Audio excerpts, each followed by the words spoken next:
Sir, sino po sila, sir? Si Ryan Gambaw. Okay, Boss Ray, anong auto para itong dala natin, boss? A92, small body. Okay. Tapos anong inspired po, Boss Ray? Actually ito ano to JDM inspired. JDM inspired, ito. Kumbaga, ito galing Excel yata, tama po ba? Tapos ngayon, ano na, hindi na mukhang Excel, boss. Marami na rin kasi na bago. Okay. In-upgrade ng konti. Habang binuko, upgrade ng konti. Mga pyesa na makikita sa Banawe o sa mga saplasan. Yun, buha. Tapos, actually, matagal magbuo. Matagal. May proseso rin taga, Boss Ray, no? Okay, Boss Ray, syempre very curious sa mga auto muna natin. Paano ba kayo nahilig sa pagkakotse muna, boss? Sige po. Actually, talagang maliit pa ako, nagigilig ko na eh. Talagang, ewan ko kung nasa dugo ko na. Pero actually, hindi naman kami man sa sasakyan talaga. Okay. Actually, kaya naman namin sa mahirap. So, naging inspired ko lang magbuo ng sasakyan. Pag nakakita ko ng mga auto, gano'n. Nandun sa, magkaroon ako ng mga kaibigan na may konting shop. Maliliit, yun. Nag-aaral, konti. Hanggang sa matutunan ko.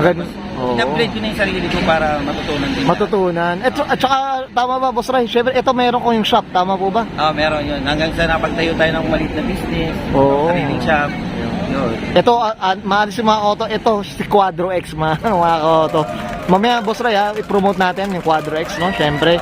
So, syempre, dito mo. Okay na tayo, boss. Ngayon, check naman natin interior, exterior, tsaka engine bay. Okay lang, boss? Okay po. Okay na, okay. So, tara, check na natin.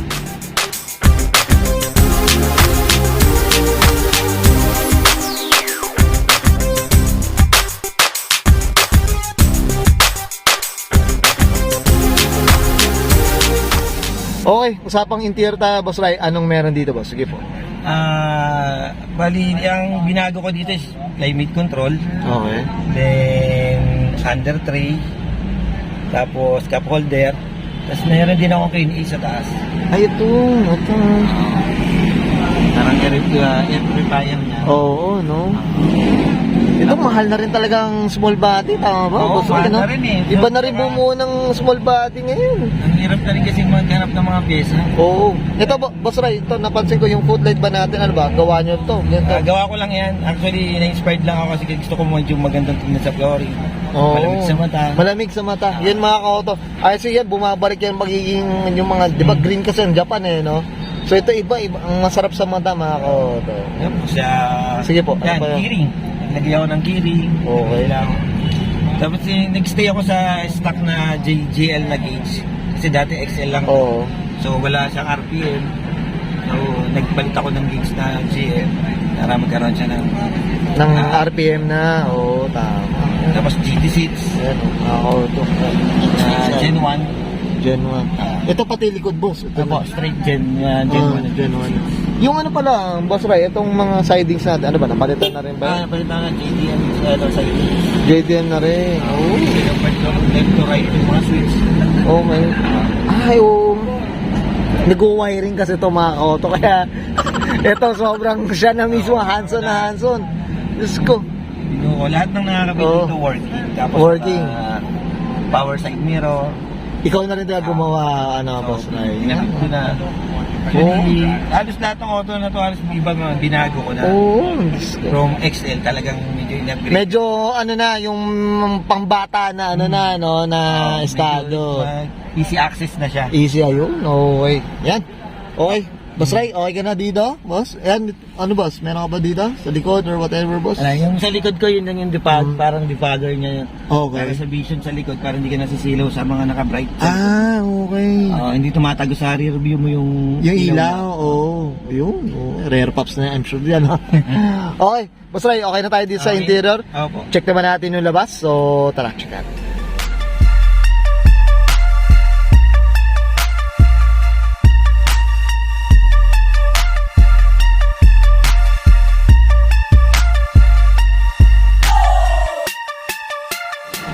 Okay, usapang exterior tayo, Boss Ray. Anong meron dito, boss? Sige po. Nakawagong base na S-grill.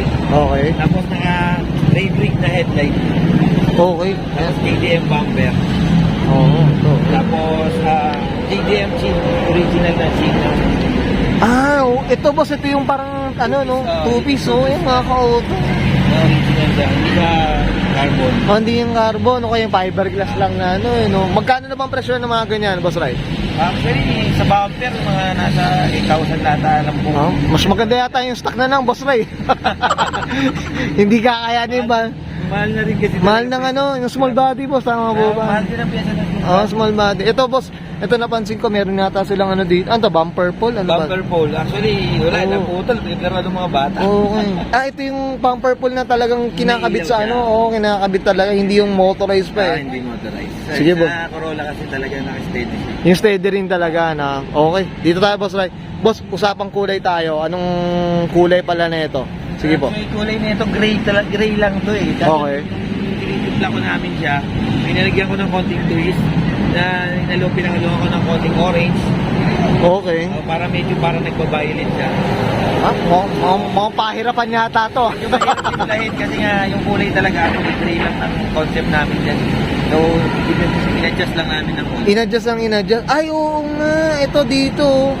May pagka-violet nga. Oo, yan mga ka-auto. May ano. May mga kanto na makikita mo iba yung aninag eh, no? Okay, yan o. Boss, ito. Dito tayo sa, ito type ko yung mags. Oo. Ano ba? Watanabe ba to, boss? Tama po ba? Tama, Let's tama. go. RS8, tama po ba? Tama. Sige, boss. Anong kwento na ito, boss? Sige po. Actually, nung nahilig ako sa Corolla kasi mahilig na ako sa ganitong mags na wala Okay. namin. So, hanggang sa nabuo itong Corolla. So, Ito na. Watanabe din talaga yun. Watanabe. Bagay rin talaga, boss.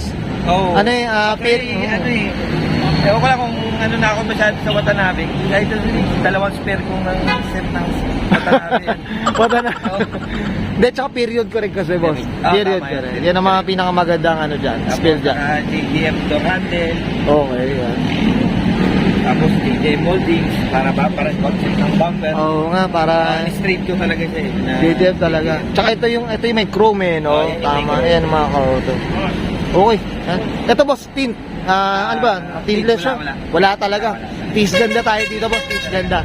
Medyo, ano naman ang aircon natin eh. Kahit Eto, kumbaga malapit lang sa kanyang aircon, gumagawa rin kasi sila mga ka-auto. Ayan. Dito tayo sa likod, boss. Ayan, ang ganda pala nung ano, sa likod na ano, no? Yung protection, no? protection niya sa init. Tapos sa mga naka-high beam. High beam, Hindi ayan, ka no? masisilaw sa rear view mo.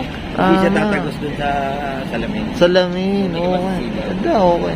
Ito, syempre, shoutout tayo sa Quadro X, man. Auto Workshop. Yan, mga auto. Okay, sana naman, Quadro X, ha? Okay, boss, dito tayo sa likod, boss. Sige po, anong meron dito, boss? Sige po. JDM tail light. Okay. Garnish.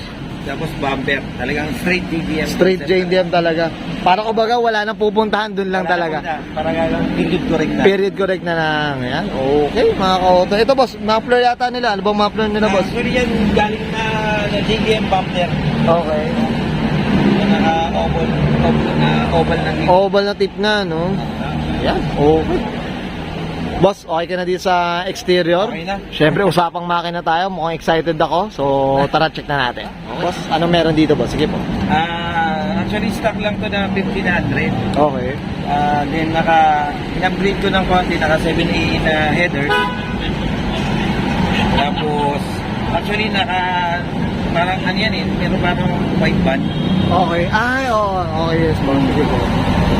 Kasi yung white band kasi nakatago, so hindi natin makikita. Hindi natin makikita. Kumbaga, ano ba? Baon mo yun, boss. Baon mo. Baon. Yan ang sikreto ng makina. Yun ang sikreto. Yung power niya, medyo mabibigay niya yung gusto. Mabibigay niya. Ngayon, mga ka-auto, napanood yun na. So, alam niyo na kinatago ni Boss Ray dito. Sige, boss. Ito, 50 na. Sige po. Naka-dynamics ko yung Dynamics. Oo, yan. Sana all, no? Okay. Double hydro pack na. Okay. Yan lang naman, simple na lang daw, stock setup lang talaga. Tamang ano, oo. Upgrade lang. Ang konti upgrade lang. Ito, boss, usapang ano tayo, na ano ba? Na testing nyo na rin ba? May kabayo na rin ba? Ano ba? Ito? Hindi, actually, ito hindi ko naman halos pang daily ko kasi ito eh. Pan daily. Pero kung tatanungin mo yung buong norte ko, nabiyahe ko na. Nabiyahe na namin ito. Nabiyahe na. From Cagayan, Santa Ana. Grabe. Layo na no? narating na meron. Marami na. Oo. Marami ng milyahe. Marami ng milyahe, mga ka-auto. Naikot ko na buong norte. Okay. Ay, Diyos ko. Iba rin talagang Toyota, boss, eh, no? Iba rin talaga. Kasi ko kasi ito, kasi talaga, ano eh. Okay. mura yung pyesa. Mura, no? Practical boss eh, no? Being practical lang talaga. Sa gas naman, okay siya, matipid na. Oo. Okay. Boss, okay ka na sa engine natin? Yan, thank you. Okay yun guys, tayo natin interior, exterior, saka engine bay. Siyempre, usapang ano tayo, Corolla tayo dito ni Boss Ryan ng Kiambao. Boss Ray, dito sa Auto Culture, hindi mawala, ano tayo, shoutout tayo, boss. Sige po, go po. Shoutout sa mga sa Bakito, tapos sa FAC, tapos yung Jeff Constantino, support mo po yung AC conversion namin, saka lalo na sa Quadro X. Quadro X. Ito boss, ano bang Facebook ni Quadro X? Boss?